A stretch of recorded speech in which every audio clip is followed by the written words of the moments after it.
This is me as a kid. I was about 11 or 12 years old. At the time when these images were taken, I was going to school every day. I had, on the surface, a normal life. But since I was a young child, I was being raped by my father. But it got a lot worse as I got older.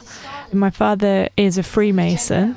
I was taken to a lot of rituals in central London, in the Grand Lodge, or sometimes more locally in the local area where I lived, which was in Richmond, Teddington. What was the main way in which the Freemasons abused children, and you specifically? The main way was rape, but the worst ways were using your hand to kill another being. What was that abuse? Just so that we can then understand what you're acting out here as children. I saw a little boy being murdered by the Freemasonic group. And in this particular ritual, which is in the Grand Lodge in London, I've talked about it in other videos, there were many little boys. I saw how there was rape in different rooms of the Freemasonic building, where the little boys and me were taken into rooms and raped by these men. And this boy, he was lying on the altar, and then they made each little boy in turn come up and stab him with a knife in the heart to kill him. Why do you think they did that? To have power over you so that you won't speak out. So in this footage that we're going to see, there is footage that includes your father, who was the man who took you to these Freemasonic lodges and participated in rituals in which you were abused together with other children. What is your intention with this video? And what is your intention in showing your father in this video? I hope this video can help people identify children that are being abused in order to help those children find support and help. It's especially important to see the ways in which children play. By playing, they often show what's happening to them, actually. Children who've faced extreme violence, they are masters at hiding what's been done to them because their life depends on it. I also wanted to talk about my intention in making this video, and that is, I do not want any more children to be abused by the Freemasons. I do not want any more children to be abused by their fathers, and for those around those children to ignore what is being done. The man who you see in this video, Arya's father, who is an abuser, who is a member of the Freemasons, is not the only member of the Freemasons, is not the only abuser. In fact, my experience in England would indicate that, in fact, this type of family situation is not unusual in England. So our intention with this video is not to single out this individual for attack. It's to demonstrate to others the signs that children show when they're being abused, and also to make it clear to other Freemasons that when you abuse children, you will be exposed. Those children are not scared of speaking out against these men. I don't want to live in a world anymore where this is permitted and where it's covered up. So my mother was actually filming this, and me and my friend had planned the film together and how we wanted it to be shot and all the different elements and the storyline. You've talked to me before about how what you and your friend act out here is a way of you processing a ritual in the Freemasonic Lodge in London in which you saw a little boy killed. Yes. So this is my friend. She is playing the murder victim. She hears a noise, so she goes to the door and she's shot. You've shot her? I've shot her, yeah. In this reenactment, you're playing the role of the murderer, which is a role that you were forced into as a child with other children, it sounds like. Yes. So at some of these rituals, you were forced by this Freemasonic group to commit acts of violence on other children. Yes. In order to traumatise you. As a child or as a normal human being, you feel immense feelings of guilt and disgust and horror because you feel responsible. You feel like you have committed this murder, and it's the worst feeling in the world to be carrying around. And it's impossible for you as a child to realise that you were not the murderer, that it was the group, that it was the people who forced you into that position. So you see me, the murderer, going into the house and into a cupboard. I mean, I'm wearing a long black robe, black gloves, my face is covered. This was exactly the sort of attire that the Freemasons would wear in their rituals. So in this opening scene of the reenactment with your friend, you are dressed as the Freemasons were dressed in the rituals. Yes. So in a sense, you're both showing how it was that they appeared. You're processing the trauma by assuming the role of the aggressor in order to understand and process what it was that happened to you. Yes. I go into the cupboard.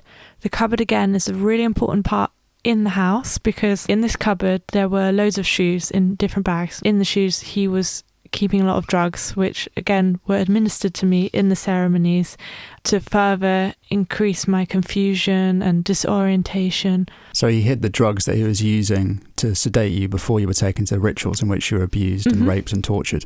He was hiding those drugs in the shoes, in the shoe cupboard. Do you know what type of drugs he was using? One's to sedate or one's to make you alert. I go into a bag and I open it, and inside is a document, and on it is written the testament. I think the word the testament is very apt, because I feel this is a testament to what happened. This is an account of the truth, the testament to me as a child. This is showing a detective who's looking into the computer. I was, again, never actually normally allowed access to the computer. My father had a lot of pornographic films on the computer, images of child abuse. So this outline of the body on the floor and the blood on top of it, you said you understand this now as your means of processing as a child what was happening in these rituals. Yes. So you've described how a little boy was murdered through the forced participation of other children in that murder, coerced by the Freemasons. Yes. At the Grand Lodge in London. Yes. Not some small local lodge, but the Grand Lodge. The Grand This isn't Lodge. some tiny splinter group of the Freemasons. No, and this Grand Lodge is connected to the establishment, the government. Prince Philip, for example, is an extremely high-ranking Freemason. Prince Philip, of course, husband to the Queen, father to Prince Andrew. We now know a man who rapes trafficked children. Prince Philip was also best friends with Jimmy Savile. As we've described in a previous video, Prince Philip was patron of the camp where I was ritually abused, called Outward Bound. That camp, Outward Bound, and the group Outward Bound was under the directorship of Jimmy Savile. You can look this up on Company's House. Jimmy Savile was the director of a group of camps. And to return to this scene here, so there's a lot of blood on the floor, and you and your friend, playing the roles of detectives, are attempting to determine who it was that committed this murder. There's blood on the hands, which, again, there would have been blood on the hands in these ceremonies. Yeah.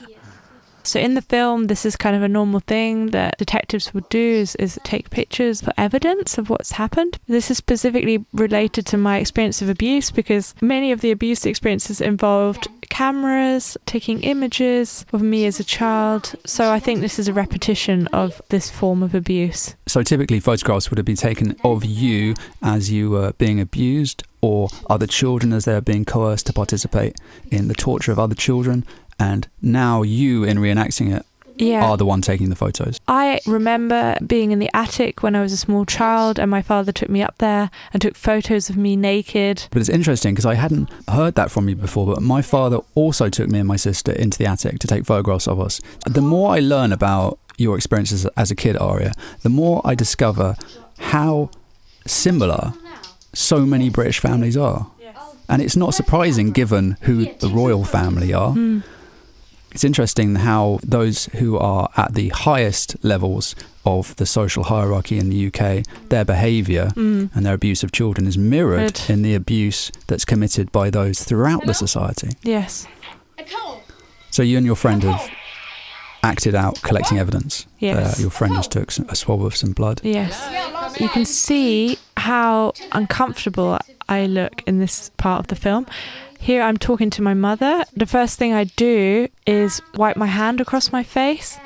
This sort of gesture is repeated quite a lot in the film, and it seems almost like a mask that I have to wear when my mother is present in the room. I seem a lot more compliant. I feel really strongly like I'm showing our relationship here, as in I was being manipulated by her. She had so much control over me. You can see my discomfort. I'm restraining one hand. I'm doing this because I feel so anxious. I feel incredibly anxious. Otherwise, I think I would probably just shake or make random movements because of fear. You're restraining yourself. Yeah. And also protecting myself. I've got an arm across my body, which is a very protective move. But she was interrupted by the second shot, which penetrated the heart. She said penetrated the heart. Quite violent language, the word penetrate as well. And when your mother says penetrated the heart, it sounds like she's describing there what it was you witnessed at the Freemasonic Lodge, children being forced to penetrate the heart of a little boy. Yeah, you can see as well I'm nodding a lot, looking at my mother a lot. This again was something that children are taught to do in quite violent households where you have to show so much respect to your adults that you look very compliant a lot of the time because that was forced upon you. Because of the structure of British society, you were constantly looking to your mother to let you know whether everything you were doing was okay. Because if it wasn't, there would be a threat of violence. Yes. It's also interesting because the UK has a monarch, a queen, who many people look to for approval. And if they don't get approval, there is a risk of violence. So it's interesting that there's a relationship between the British family in the house and also the overarching British family, the royal family, the nature of hierarchy in the British establishment, Yes. how it operates on two different scales inside your family home, but also operates in the wider society. If you think about the Queen's speech every Christmas, many families watch this and nod along and say yes to it, just like I'm doing to my mother.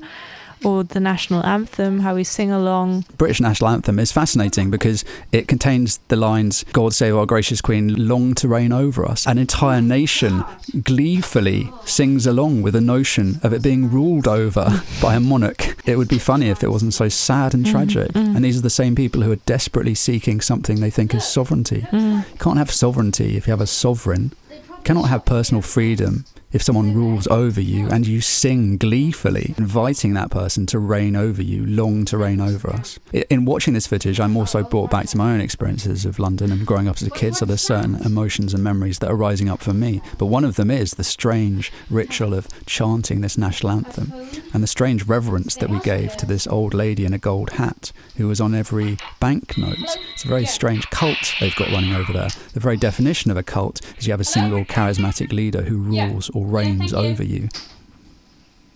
We now entered back room of the house. This is where my father had his study. So at this point, in your reenactment of this crime that's been committed, you've walked into the back room and you're questioning your father. Both you and your friend are playing the roles of detectives, and your father is playing the role of a suspect. Yes. And I imagine that as children, this is probably what you wished could have happened, that two detectives could have come into the house and questioned your father. Yes. You begin to question your father, your friend takes photographs of him, or acts out taking photographs of him. So I think this scene is very interesting because we have a situation that I think many children in England wish could have happened as children. They wish there had been detectives who could have come into their house and investigated what was being done to them. But of course, in England at the time, and still now, we know that 2/3 of British police officers refuse to answer the question, are you a member of the Freemasons? 2/3.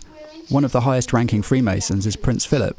So you effectively have a secret police force running within the existing police force. And so it's very hard for any children who are experiencing abuse to speak out and be heard. The majority of police officers who turn up, if a child requests help, will be part of the occult group abusing children. Yes. And the Freemasons, who are represented by a checkerboard pattern, have their logo wrapped around the heads of British police officers. That logo was put there, the checkerboard pattern was put there by Percy Silto, who was a prominent Freemason who designed the police uniforms. I mean, you sort of wonder, what is it going to take to wake people up when you literally wrap the logo of the Freemasons around the heads of British police officers? I'm very confused about British society. I'm very confused about how it got to the point where the Freemasons, a secret society, are in control of law enforcement. Just to return to this scene, you're questioning your father. My friend is showing an image of the body and the wounds. Like you're saying, it would have been my dream to have had detectives that come in and ask questions about what's happening. You see that my dad looks at the camera and you can see that it's just purely dead behind his eyes. And it's important to see that my mum was filming this part, so he was sort of communicating with her. I don't know what he's trying to communicate. To me, it looks like the look that your father gives the camera, and the camera is being held by your mother, is a kind of a knowing arrogance. He's looking at the camera and saying, I am in control here. I know what's happening. Yeah. He thinks you're stupid. Yeah. But to me, looking at this footage, I think you're both very clever children because you're acting out what it is that happened to you. You know that your mother is making a record of it, and perhaps you know that at some point in the future you'll be able to get this footage and use it as a means by which to help other children. I think so. I think we were actually very aware of what was happening and how we knew as well that through the power of play and through fantasy, we were able to tell the true story. And we knew that this was a good way because adults don't understand this language. Whereas actually for people who are connected to themselves, it's very clear. Okay, so in this scene, we're acting out going to a gun shop as the two detectives doing their investigation. So you're in a gun shop? Yes. Would you like to look at the, I've got a Kalashnikov here, or the Colt 45, or the Luger semi-automatic?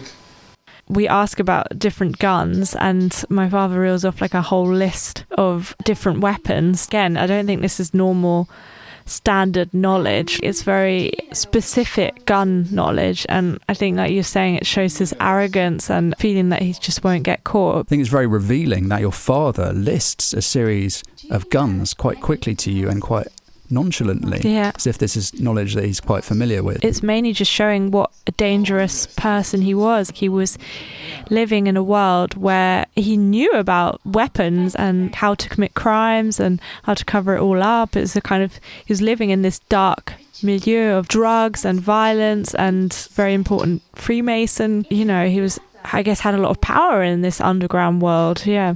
So this is the last clip.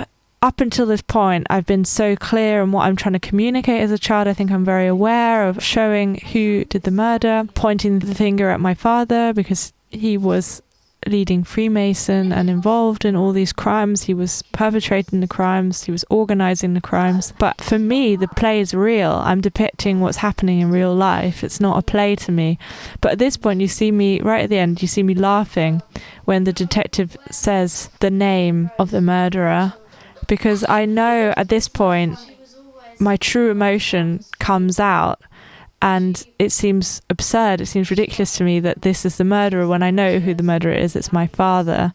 It's not this random made-up name. I wanted to ask, you in reality have reported to the police the activities of your father and of these Freemasonic groups. And what has happened? Basically, nothing has happened. They pretended to start an investigation. Ultimately, they said they will not continue with it. They will not continue with it. You see, at the end, I'm led out. I'm the guilty one. I'm charged. Yeah, me as a child, I'm led out. I'm going to go to prison, which is basically how you feel as the victim. You're the one that is sentenced. It's already a life sentence to carry around the pain, the terror of what happened to you. But that is literally what happens now as well with our reports to the police. We're the guilty ones. The whole time we were treated as suspects in the case. When you have a secret society running a police force headed by Prince Philip, who we now know was associated closely with Jimmy Savile, ran a network of camps called Outward Bound at which children were raped and abused. Prince Charles, very close friends with Jimmy Savile, was marriage counsellor to Charles and Diana, had intimate access to all of the royal family's properties, among other properties. We also know Prince Philip's other son, Prince Andrew, rapes, sex-trafficked children, supplied by Jeffrey Epstein. This is all public information now. When you have a police force in which 2/3 of those in the police force are members of the Freemasons, headed by these people, this so-called royal family, it's not very surprising that when a child or an adult reports the abuse of children, that the members of the police force turn the survivors into the criminals. It's almost got to the point where it's become ridiculous. If you report the abuse of children to the British police force in connection with the British establishment, then you become the criminal. Instantly, you become the criminal. Because the British police force and the Freemasons are effectively the same group.